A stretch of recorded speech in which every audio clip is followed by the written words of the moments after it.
नमस्कार, बघूयात आजचा पहिला प्रकार। हा पदार्थ तयार करण्यासाठी 2 वाटी उडदाची डाळ 2-3 वेळेस पाण्याने वॉश करून घेतली। नंतर ही डाळ 3 तास मी पाण्यामध्ये भिजवून घेतली। आता यामध्ये आपल्याला रवी घालायची आहे आणि 3 ते 4 मिनिटे अशा पद्धतीने हिला फिरवून घ्यायचं आहे। अशी रवी यामध्ये फिरवून घेतल्यामुळे डाळमधील जेवढी डस्ट असते तर ती निघून जाते आणि त्यामुळेच आपला जो पदार्थ आहे तो बाहेरून क्रिस्पी आणि कुरकुरीत तयार होतो आणि आतून स्पंजी आणि सॉफ्ट बनतो। सांगितल्याप्रमाणे तुम्ही बघू शकतात पाण्याचा जो रंग आहे तो पूर्णपणे व्हाईट व्हायला सुरुवात झालेली आहे। जेवढी या डाळीची डस्ट होती तर ती पूर्णपणे निघालेली आहे आणि वरती फेस देखील आलेला आहे। आता ही डाळ आपल्याला 2-3 वेळेस पाण्याने वॉश करून घ्यायची आहे, नंतर हिला वापरायला घ्यायची आहे। इथे मी डाळ छान वॉश करून घेतलेली आहे। आता यामध्ये आपल्याला पाणी घालायचं आहे। तुम्ही बघू शकता डाळ पूर्णपणे क्लीन झालेली आहे। अजिबात हे पाणी व्हाईट झालेलं नाहीये, याचा अर्थ डाळ स्वच्छ वॉश झालेली आहे। आता आपल्याला या डाळमधील जे पाणी आहे ते पूर्णपणे नितळून घ्यायचं आहे आणि एक 5 ते 10 मिनिटे ही डाळ आपल्याला अशीच या चाळणवरती ठेवायची आहे। जे एक्स्ट्राचं पाणी आहे ते सुद्धा यातील निघून जाईल। तर डाळमधील जे पाणी आहे ते नितळत आहे तोपर्यंत आपण पुढची प्रोसेस बघूया। इथे आपल्याला एक मसाला तयार करायचा आहे। त्यासाठी मिक्सरच्या भांड्यामध्ये 1 चमचा बडीशोप घातली, 1 चमचा जिरं घालायचं आहे, 1 चमचा यामध्ये धणे घालूयात। आता सुरुवातीला याला मिक्सरमध्ये आपल्याला बारीक करून घ्यायचं आहे। हे बघा अशा पद्धतीने। आता या मसाल्यामध्येच आपल्याला 10 ते 12 लसणच्या पाकळ्या घालायच्या आहे, 1 इंच आल्याचे काप घालूया आणि 4 ते 5 हिरवी मिरची यामध्ये घालायची आहे। तिखट तुम्ही आवडीप्रमाणे कमी जास्त करू शकता। आता पाण्याचा जराही वापर न करता अशा पद्धतीचं बारीक असे हे वाटण तयार करून घ्यायचं आहे। आता इथे वाटण तयार झालेलं आहे। आता आपण डाळ वाटून घेऊया। आता डाळ वाटण्यासाठी एक मिक्सरचं भांडं इथे मी घेतलेलं आहे। यामध्ये आपल्याला डाळ घालून घ्यायची आहे। आता ही डाळ वाटताना जराही पाण्याचा वापर न करता आपल्याला ही डाळ वाटून घ्यायची आहे। डाळ वाटताना एक गोष्ट लक्षात ठेवायची, थोडंसं रेवाळ टेक्स्चर या डाळमध्ये असायला हवं इतपत आपल्याला याला वाटून घ्यायचं आहे। आता ही वाटून घेतलेली डाळ आपण एका बाउलमध्ये काढून घेऊया आणि अशाच पद्धतीने आपल्याला सर्व डाळ वाटून घ्यायची आहे। इथे मी सर्व डाळ वाटून घेतली आहे। आता यामध्ये आपल्याला तयार करून घेतलेलं मिरची, अद्रक, लसूण, बडीशेपचं वाटण घालून घ्यायचं आहे। चवीप्रमाणे मीठ घालायचं आहे। आता यामध्ये 3 छोटे चमचे कच्चं तेल घालायचं आहे। कच्चं तेल यामध्ये घातल्यामुळे हा पदार्थ बाहेरून क्रिस्पी आणि कुरकुरीत बनतो आणि आतून छान स्पंजी आणि सॉफ्ट तयार होतो। बारीक चिरलेली यामध्ये कोथिंबीर घालायची आणि हे सर्व जिन्नस आपल्याला हाताने मिक्स करून घ्यायचे आहे। इथे मी हे मिश्रण छान मिक्स करून घेतलेलं आहे। यामध्ये आपण मीठ घातलेलं आहे, त्यामुळे हे मिश्रण थोडंसं सेलसर तयार होतं, त्यामुळे डाळ वाटताना अजिबात पाण्याचा वापर करायचा नाही। आता हे मिश्रण आपल्याला एक 5 ते 6 मिनिटे एकाच डायरेक्शनमध्ये फेटून घ्यायचं आहे।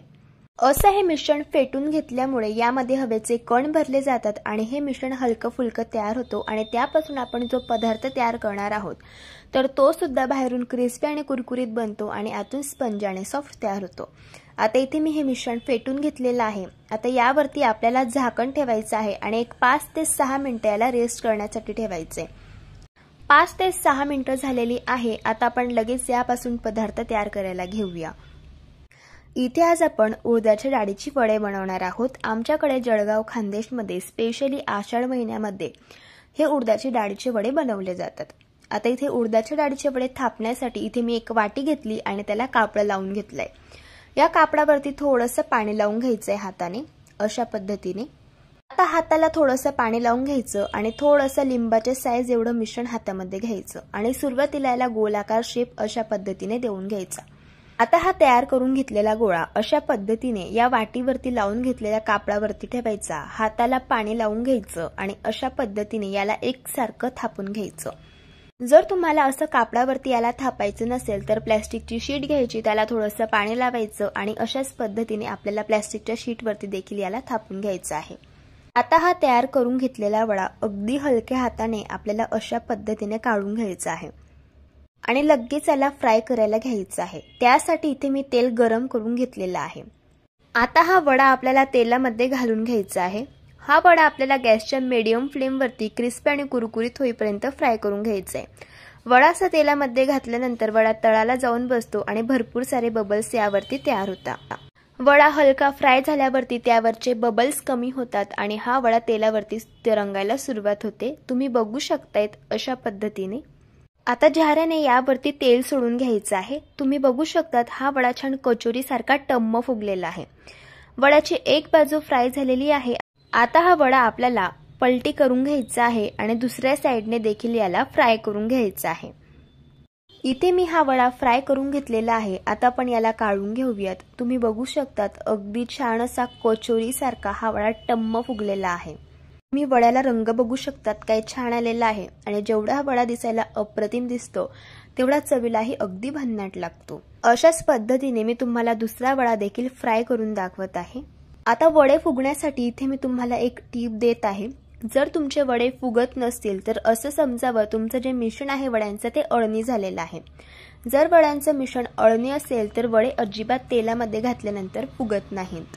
अशा वेळेस चवीप्रमाणे थोडंसं मीठ मिश्रणामध्ये ऍड करून मिक्स करून घ्यायचं आणि नंतर वडे बनवायला सुरुवात करायची। बघू शकतायत दुसरा वडा देखील छान टम्म फुगलेला आहे। इथे मी सर्व वडे तयार करून घेतलेले आहेत। एकही वडा बसलेला नाहीये, सर्व वडे छान टम्म फुगलेले आहे। हे वडे चवीला अप्रतिम लागतात। बाहेरून छान क्रिस्पी आणि कुरकुरीत आणि आतून छान स्पंजी आणि सॉफ्ट असे हे वडे तयार होतात। अशा पद्धतीने एकदा ट्राय करून बघा। प्रकार क्रमांक 2। हा पदार्थ तयार करण्यासाठी पॅन मध्ये आपल्याला 1 वाटी पाणी घ्यायचं आहे आणि 1 वाटी गूळ घालून घ्यायचा आहे। आता हा गूळ आपल्याला पाण्यामध्ये विरघळून घ्यायचा आहे। गुळाचा पाक करायचा नाही, फक्त पाण्यामध्ये गूळ आपल्याला विरघळून घ्यायचा आहे। इथे मी हा गूळ पाण्यामध्ये छान विरघळून घेतलेला आहे। आता गॅस बंद करून घ्यायचा आहे आणि हे पाणी आपल्याला हलकं थंड करून घ्यायचं आहे आणि नंतर वापरायला घ्यायचं आहे। आता इथे मी एक बाउल घेतलेला आहे। यामध्ये आपल्याला 2 वाटी गव्हाचं पीठ घालून घ्यायचं आहे। ज्या वाटीने आपण पाणी घेतलं होतं त्याच वाटीने इथे मी पीठ घेतलेलं आहे। आता यामध्ये आपल्याला 1 चमचा बडीशेप पावडर घालून घ्यायची आहे। 2 मोठे चमचे पांढरे तीळ घालून घ्यायचे आहे। 1 चमचा खसखस घालायची आहे आणि अगदी चिमूटभर मीठ घालायचं आहे। आमच्याकडे जळगाव खानदेशमध्ये जे पदार्थ आषाढ महिन्यामध्ये बनवले जातात ते मी तुम्हाला इथे सांगत आहे। तुमच्याकडे कुठले पदार्थ बनवले जातात ते सुद्धा तुम्ही मला कमेंट बॉक्समध्ये सांगू शकता। आता हे सर्व जिन्नस मी मिक्स करून घेतले। जे गुळाचं पाणी आपण तयार करून घेतलं होतं ते थोडं थोडं पाणी आपल्याला या पिठामध्ये घालून घ्यायचं आहे आणि हाताने याला मिक्स करून घ्यायचं आहे। असं थोडं थोडं पाणी घातल्यामुळे पिठाच्या गुठळ्या होत नाही आणि अगदी स्मूथ असं हे पीठ तयार होतं। आता यामध्ये उरलेलं देखील आपल्याला हे गुळाचं पाणी घालून घ्यायचं आहे। आता हे गुळाचं पाणी घालून घेतल्यानंतर मला असं वाटतं यामध्ये आणखी पाणी बसेल, कारण गव्हाच्या पिठाच्या क्वालिटीवरती अवलंबून असतं। यामध्ये पाणी थोडंसं कमी किंवा जास्त सुद्धा लागू शकतं। आता यामध्ये मी अर्धी वाटी यात पाणी घालून घेतलं आणि याला मिक्स करून घेतलं आणि अशा पद्धतीचं हे मिश्रण तयार करून घेतलं। इथे आज आपण या मिश्रणापासून गुलगुले बनवणार आहोत, तर असंच आपल्याला थोडंसं सैल हे मिश्रण हवं आहे। थिकनेस बघून घ्या, इतपत सैल हे मिश्रण आपल्याला ठेवायचं आहे। आता हे मिश्रण देखील आपल्याला 5 ते 6 मिनिटं एकाच डायरेक्शनमध्ये फेटून घ्यायचं आहे। असं याला फेटून घेतल्यामुळे हे मिश्रण हलकं फुलकं होतं, यामध्ये हवेचे कण भरले जातात आणि यापासून आपण जे गुलगुले बनवणार आहोत ते हलके फुलके तयार होतात आणि मस्त छान स्पंज आणि सॉफ्ट बनतात। इथे मी हे मिश्रण 5 ते 6 मिनिटं एकाच डायरेक्शनमध्ये फेटून घेतलेलं आहे। आता यापासून आपण गुलगुले बनवायला सुरुवात करूया। हाताला थोडंसं पाणी लावून घ्यायचं, थोडंसं मिश्रण हातामध्ये घ्यायचं, हे बघा अशा पद्धतीने, आणि आपल्याला असे हे गुलगुले तेलामध्ये घालून घ्यायचे आहे। त्यासाठी तेल इथे मी गरम करून घेतलंय। तुम्हाला हवे तसे लहान किंवा मोठे गुलगुले तुम्ही तेलामध्ये घालून घेऊ शकता। आता हे गुलगुले आपल्याला क्रिस्पी आणि कुरकुरीत होईपर्यंत हलक्या गुलाबी रंगावरती गॅसच्या मीडियम फ्लेमवरती फ्राय करून घ्यायचे आहे। गुलगुले फ्राय होत असताना तुमच्या लक्षात आलं असेल या गुलगुल्यांची साईज सुद्धा डबल झालेली आहे आणि गुलगुले छान टम्म फुगलेले आहे। इथे मी हे गुलगुले क्रिस्पी आणि कुरकुरीत होईपर्यंत हलक्या गुलाबी रंगावर छान फ्राय करून घेतले। आता आपण यांना काढून घेऊया। तयार झाले इथे आपले मस्त स्पंज आणि सॉफ्ट असे हे गुलगुले। चवीला अगदी छान लागतात आणि आतून मस्त स्पंज आणि सॉफ्ट असे तयार होतात। अशा पद्धतीने एकदा ट्राय करून बघा। प्रकार क्रमांक 3। आता एका पॅन मध्ये आपल्याला 1 वाटी पाणी घालून घ्यायचं आहे। त्याच वाटीने इथे मी अर्धी वाटी गूळ घेतलेला आहे। आता हा गूळ आपल्याला पाण्यामध्ये विरघळून घ्यायचा आहे। एक गोष्ट लक्षात ठेवायची, गुळाचा पाक बनवायचा नाही, फक्त आपल्याला गूळ हा पाण्यामध्ये विरघळून घ्यायचा आहे। आता हा गुळ पाण्यामध्ये विरघडलेला आहे. गॅस बंद करून घ्यायचा आणि हे गुळाचं पाणी आपल्याला चाळणीने चाळून घ्यायचं आहे, जेणेकरून गुळामधील जो कचरा आहे तर तो निघून जाईल. आता हे गुळाचं पाणी पूर्णपणे थंड करून घ्यायचं, नंतर वापरायला सुरुवात करायची. एका परातीमध्ये 2 वाटी मी गव्हाचं पीठ घेतलंय. ज्या वाटीने आपण पाणी घेतलं होतं त्याच वाटीने इथे मी गव्हाचं पीठ घेतलं. यामध्ये चिमूटभर मीठ घालून घेतलं आणि हे छान मिक्स करून घेतलं. आता हे गुळाचं पाणी पूर्णपणे थंड झाल्यावरती थोडं थोडं या पिठामध्ये घालायचं आणि याचा आपल्याला अगदी घट्ट असा गोळा मोडून घ्यायचा आहे. इथे आपण गुळाची पुरी बनवणार आहोत, तर नेहमीप्रमाणे आपण जसं पुरीसाठी पीठ मळून घेतो तसंच आपल्याला हे घट्ट पीठ मळून घ्यायचं आहे. कारण जर सैल पीठ असेल तर पुरी तेलामध्ये घातल्यानंतर फुगत नाही आणि जर पीठ घट्ट मळलेलं असेल तर पुरी छान तेलामध्ये घातल्यानंतर टम्म फुगते. इथे मी पीठ छान मळून घेतलेलं आहे. आता इथे आपल्याला थोडासा गोळा घ्यायचा आहे पिठाचा आणि याचा आपल्याला उंडा तयार करून घ्यायचा आहे. हे बघा अशा पद्धतीने. आता आपण पुरी बनवायला सुरुवात करूयात. आता थोडंसं पोळी पाटाला तेल लावून घ्यायचं आहे आणि यावरती हा तयार करून घेतलेला उंडा ठेवायचा आहे आणि याला आपल्याला लाटून घ्यायचं आहे. पीठ घट्ट मळून घेतलेलं आहे, त्यामुळे पुरी लाटताना अजिबात पिठाची गरज पडत नाही. आता पुरी इथे मी लाटून घेतलेली आहे. लगेच आपण हिला फ्राय करायला घेऊया. पुरी फ्राय करण्यासाठी तेल गरम करून घेतलेलं आहे. यामध्ये आता आपण पुरी सोडूया. तुम्ही बघू शकता आहेत तेलामध्ये पुरी घातल्यानंतर छान टम्म फुगलेली आहे. तर पुरीची एक साइड फ्राय झालेली आहे, हिला पलटी करून घ्यायचं आणि दुसरी साइड देखील हिची फ्राय करून घ्यायची. पुरीचं पीठ असं घट्ट मळून घेतल्यामुळे सर्व पुऱ्या अशाच टम्म फुगल्या जातात, त्यामुळे पीठ हे घट्ट मळून घ्यायचं. आता ही फ्राय करून घेतलेली पुरी आपण काढून घेऊया. तुम्ही बघू शकतायत अगदी छान अशी क्रिस्पी आणि कुरकुरीत ही पुरी तयार झालेली आहे आणि मस्त टम्म फुगलेली आहे. इथे मी सर्व पुऱ्या फ्राय करून घेतलेल्या आहे आणि तुम्ही बघू शकतात सर्वच पुऱ्या छान टम्म फुगलेल्या आहे आणि ही गुळाची पुरी चवीला छान लागते. तुम्ही अशा पद्धतीने एकदा ट्राय करून बघा. प्रकार क्रमांक 4. आता हा पदार्थ तयार करण्यासाठी 2 वाटी मुगाची डाळ 2-3 वेळेस पाण्याने वॉश करून घेतली. नंतर ही डाळ मी 2 तास पाण्यामध्ये भिजवून घेतलेली आहे. डाळ छान भिजलेली आहे आणि डाळीची साईज देखील डबल झालेली आहे. आता या डाळीमधील जे पाणी आहे ते पूर्णपणे आपल्याला नितळून घ्यायचं आहे. आता ही डाळ आपल्याला 5 ते 6 मिनिटं अशीच चाळणीवरती ठेवायची आहे, ज्यामुळे यातील जे एक्स्ट्राचं पाणी आहे ते सुद्धा निघून जाईल. या डाळमधील आपल्याला 3 चमचे डाळ अशा पद्धतीने सेपरेट बाजूला काढून घ्यायची आहे. ही डाळ मी का बाजूला काढली ते तुम्हाला पुढे सांगणारच आहे. आता डाळमधील पाणी पूर्णपणे नितळल्यानंतर ही डाळ आपल्याला मिक्सरच्या भांड्यामध्ये घालून घ्यायची आहे. इथे मी मिक्सरचं भांडं मोठं घेतलं आहे, त्यामुळे सर्वच डाळ यामध्ये घालून घेतली. 3 ते 4 हिरव्या मिरचीचे काप घालायचे आहे. 6 ते 7 लसणच्या पाकळ्या आणि 1 इंच आल्याचे काप यामध्ये मी घालत आहे. आता यामध्ये 1 चमचा आपल्याला जिरं घालायचं आहे आणि अगदी 2 छोटे चमचे यामध्ये पाणी घालायचं आहे. यापेक्षा जास्त पाणी वापरायचं नाही. आता आपल्याला ही डाळ वाटून घ्यायची आहे. डाळ वाटताना एक गोष्ट लक्षात ठेवायची, ही डाळ आपल्याला थोडीशी जाडसर टेक्स्चरवरती वाटून घ्यायची आहे.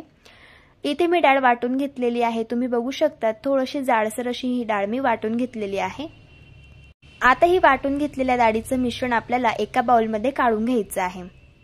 आता हे मिश्रण आपल्याला एकाच डायरेक्शनमध्ये हाताने फेटून घ्यायचं आहे. हे मिश्रण 5 ते 6 मिनिटं फेटून घ्यायचं. असं हे मिश्रण फेटून घेतल्यामुळे या मिश्रणामध्ये हवेचे कण भरले जातात आणि हे मिश्रण हलकं फुलकं तयार होतं आणि यापासून आपण जो पदार्थ तयार करणार आहोत तो बाहेरून क्रिस्पी आणि कुरकुरीत बनतो आणि आतून स्पंज आणि सॉफ्ट तयार होतो. आणि सगळ्यात महत्त्वाचं असं हे मिश्रण फेटून घेतल्यामुळे यामध्ये आपल्याला बेकिंग सोडा घालायची गरज पडत नाही. आता हे मिश्रण मी फेटून घेतलेलं आहे आणि तुम्ही बघू शकतात मिश्रण छान हलकं फुलकं तयार झालेलं आहे. आता यामध्ये आपण बाकीचे जिन्नस ऍड करून घेऊया. यामध्ये एक छोट्या साईजचा बारीक कापून घेतलेला कांदा घालून घ्यायचा आहे आणि जी डाळ आपण बाजूला सेपरेट काढून घेतली होती तर ती घालायची आहे. अशी डाळ यामध्ये घातल्यामुळे जेव्हा आपण हा पदार्थ खातो तेव्हा ही डाळ दाताखाली आल्यानंतर त्याची चव खूप छान लागते. आता पाव चमचा हळदी पावडर घालायची आहे. चिमूटभर हिंग घालायचं आहे.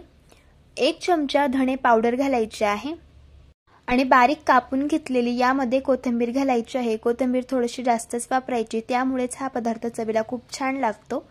चवीप्रमाणे मीठ घालून घ्यायचं आहे. आता हे सर्व जिन्नस आपल्याला मिक्स करून घ्यायचे आहे. इथे आज आपण मुगाची भजी तयार करणार आहोत, तर त्यासाठी इथे आपलं हे मिश्रण तयार झालेलं आहे. लगेच आता भजी बनवायला सुरुवात करूया। भजी फ्राय करण्यासाठी तेल गरम करून घेतलं, थोडंसं मिश्रण हातामध्ये घ्यायचं आणि अशा पद्धतीने आपल्याला ही भजी तेलामध्ये घालून घ्यायची आहे। आता ही भजी क्रिस्पी आणि कुरकुरीत होईपर्यंत गॅसच्या मीडियम फ्लेमवरती आपल्याला हलक्या गुलाबी रंगावरती फ्राय करून घ्यायची आहे। भजी एका साइडने फ्राय झाल्यावरती भजी पलटी करून घ्यायची आणि दोन्ही बाजूने छान क्रिस्पी आणि कुरकुरीत होईपर्यंत फ्राय करून घ्यायची। इथे मी ही भजी फ्राय करून घेतलेली आहे। आता आपण हिला काढून घेऊयात। तुम्ही बघू शकतायत अगदी छान क्रिस्पी आणि कुरकुरीत अशी ही भजी तयार झालेली आहे। दिसायला एवढी सुंदर दिसत आहे, त्यापेक्षा चवीला अप्रतिम ही भजी लागते। अशा पद्धतीने एकदा ट्राय करून बघा। प्रकार क्रमांक 5।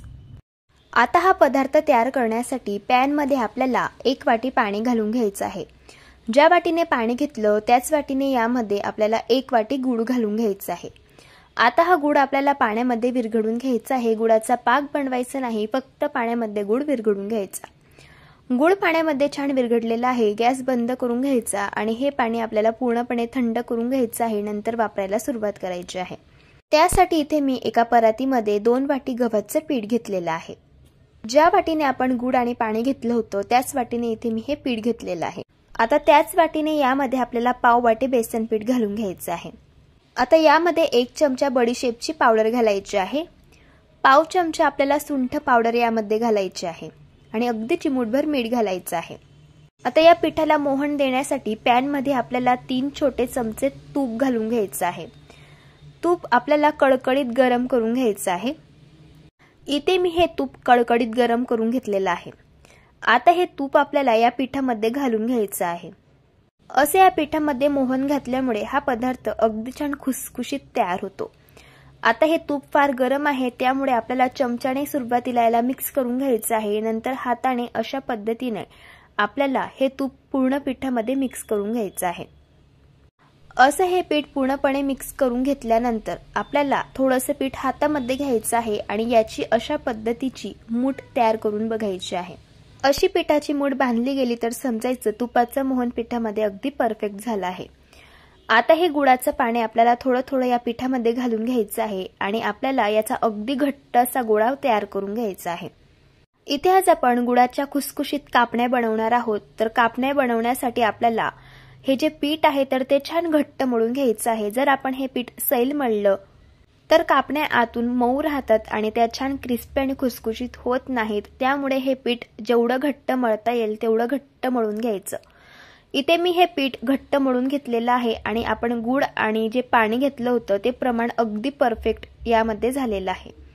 आता हे पीठ आपल्याला 5 मिनिटं रेस्ट करण्यासाठी ठेवायचं आहे। यापेक्षा जास्त पीठ रेस्ट करण्यासाठी ठेवायचं नाही, नाहीतर हे पीठ खूप कडक होतं। 5 मिनिटं झालेले आहे आणि इथे मी हे पीठ रेस्ट करून घेतलेलं आहे। आता पिठाचे आपल्याला मोठे मोठे 3 गोळे अशा पद्धतीने करून घ्यायचे आहे।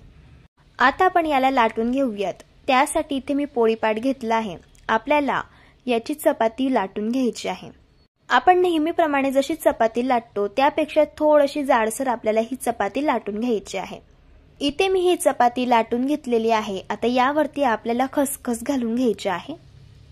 अशी खसखस घातल्यामुळे कापण्यांना चव खूप छान येते आणि कापण्या दिसायलाही छान दिसतात। आता पुन्हा थोडंसं लाटण्याने यावरती लाटून घ्यायचं आहे, जेणेकरून जी खसखस आहे तर ती पूर्ण चपातीला चिटकून बसेल। दुसऱ्या साइडने देखील आपल्याला खसखस घालून घ्यायची आहे आणि पुन्हा याला थोडंसं लाटण्याला लाटून घ्यायचं आहे। इथे मी चपातीच्या दोन्ही साइडने छान खसखस लावून घेतलेली आहे। इथे आपली ही चपाती तयार झालेली आहे। तुम्ही याची थिकनेस बघून घ्या, अशा पद्धतीची आपल्याला ठेवायची आहे। अशी आपण चपाती तयार करून घेतो त्यापेक्षा थोडीशी जाडसर आपल्याला ही चपाती ठेवायची आहे। आता लगेच आपण या कापण्या कट करून घेऊयात। इथे मी डायमंड शेप मध्ये कापण्या कट करून घेणार आहे। तुम्ही चौकोनी शेप मध्ये सुद्धा यांना कट करून घेऊ शकता। अशा या कापण्या डायमंड शेप मध्ये कट करून घेतल्यामुळे काजू कतली सारख्या दिसतात आणि दिसायला छान दिसतात, त्यामुळे मी अशा पद्धतीने कट करून घेतल्या। कापण्या कट करून झाल्या आहे। आता मी तुम्हाला यातील एक कापणी दाखवत आहे। तुम्ही बघू शकतात अगदी छान अशी ही कापणी तयार झाली आहे। आता या कापण्या आपल्याला अशा पद्धतीने प्लेटवरती काढून घ्यायच्या आहे आणि लगेच याला तळायला घ्यायचं आहे। त्यासाठी तेल गरम करून घेतलेलं आहे। आता या कापण्या आपल्याला गॅसच्या मीडियम फ्लेमवरती क्रिस्पी आणि कुरकुरीत होईपर्यंत हलक्या गुलाबी रंगावरती फ्राय करून घ्यायचे आहे। कापण्यांची एक साइड फ्राय झाल्यावरती कापण्या पलटी करून घ्यायच्या आणि दोघी साइडने क्रिस्पी आणि कुरकुरीत होईपर्यंत फ्राय करून घ्यायच्या। इथे मी या कापण्या क्रिस्पी आणि कुरकुरीत होईपर्यंत हलक्या गुलाबी रंगावरती फ्राय करून घेतल्या। आता आपण यांना काढून घेऊया। इथे मी या कापण्या थोड्याशा हलक्या रंगावरती काढून घेत आहे, कारण कापण्या अशा तेलामधून काढल्यानंतर सुद्धा त्यांची कुकिंग प्रोसेस चालूच असते। इथे मी या सर्व कापण्या फ्राय करून घेतलेल्या आहे। तुम्हाला सांगितल्याप्रमाणे कापण्यांची जी कुकिंग प्रोसेस असते ती चालूच असते, त्यामुळे तुम्ही बघू शकतात कापण्यांना रंग थोडासा डार्क आलेला आहे। या कापण्या चवीला तर अगदी छान लागतात। मस्त छान क्रिस्पी आणि खुसखुशीत अशा या कापण्या तयार झालेल्या आहे। तुम्ही अशा पद्धतीने एकदा ट्राय करून बघा। प्रकार क्रमांक 6 पाण्यामध्ये भिजवून घेतलेली आहे। आता या डाळमधील पूर्ण पाणी आपण काढून घेऊया आणि ही डाळ मिक्सरच्या भांड्यामध्ये घालूया। थोडंसं पाणी घालून आपल्याला डाळ छान वाटून घ्यायची आहे। हे बघा अशा पद्धतीने। आता ही वाटून घेतलेली डाळ एका परातीमध्ये आपण काढून घेऊया। यामध्ये आता 1 कप आपल्याला गव्हाचं पीठ घालायचं आहे। आता यामध्ये 1 चमचा बडीशोप, 1 चमचा धणे पावडर आणि 1 चमचा जिरे पावडर घालूया। 1 चमचा लाल तिखट, पाव चमचा हळदी पावडर आणि पाव चमचा गरम मसाला घालायचा आहे। 1 चमचा पांढरे तीळ घालूया, पाव चमचा ओवा घालूया, 1 चमचा आलं आणि लसूणची पेस्ट घालूया आणि चवीप्रमाणे मीठ घालायचं आहे आणि बारीक कापून घेतलेली कोथिंबीर घालायची आहे। आता आपल्याला हे सर्व जिन्नस मिक्स करून घ्यायचे आहे आणि याचा आपल्याला छान गोळा तयार करून घ्यायचा आहे। इथे आपण मुगाची डाळ वाटून घेतलेली आहे, त्यामुळे त्यामध्येच आपल्याला पीठ छान मळून घ्यायचं आहे। जर तुम्हाला पीठ घट्ट वाटत असेल तर त्यावेळेस तुम्ही थोडं पाणी घालून पीठ छान मळून घेऊ शकता। इथे मी पीठ छान मळून घेतलेलं आहे। हे पीठ मळताना जास्त सैल पण मळायचं नाही आणि जास्त घट्ट पण मळायचं नाही, अगदी मिडियम आपल्याला हे पीठ मळून घ्यायचं आहे। थोडंसं तेल घालून पुन्हा आपल्याला पीठ व्यवस्थित छान एकसारखं मळून घ्यायचं आहे। इथे आपलं हे पीठ तयार झालेलं आहे। आता आपण यापासून पुरी तयार करणार आहोत, तर ज्या साईजची तुम्हाला पुरी तयार करायची आहे त्या साईजचा गोळा घेऊया आणि अशा पद्धतीने याचा आपल्याला उंडा तयार करून घ्यायचा आहे। आता आपण पुरी लाटून घेऊया। पुरी लाटताना एक गोष्ट लक्षात ठेवायची, जास्त बारीक पुरी लाटायची नाही, हलकी आपल्याला पुरी लाटताना जाड ठेवायची आहे। पुरी थोडीशी जाड ठेवल्यामुळे तेलामध्ये घातल्यानंतर अगदी छान अशी मस्त टम्म फुगते।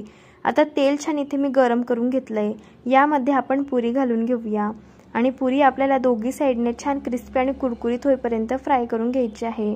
हे बघा अशा पद्धतीने। इथे मी सर्व पुरी फ्राय करून घेतलेली आहे। ही पुरी चवीला तर अगदी भन्नाट लागते। नक्की एकदा तुम्ही अशा पद्धतीने ट्राय करून बघा। जर तुम्हाला आजच्या या सर्व रेसिपीज आवडल्या असतील तर रेसिपीला लाईक करा, चॅनलला सबस्क्राईब करा आणि शेजारील बेल आयकॉन प्रेस करायला विसरू नका। व्हिडिओ जास्तीत जास्त शेअर करा। तर चला भेटू एका मस्त अशा चमचमीत रेसिपी सोबत। तोपर्यंत धन्यवाद।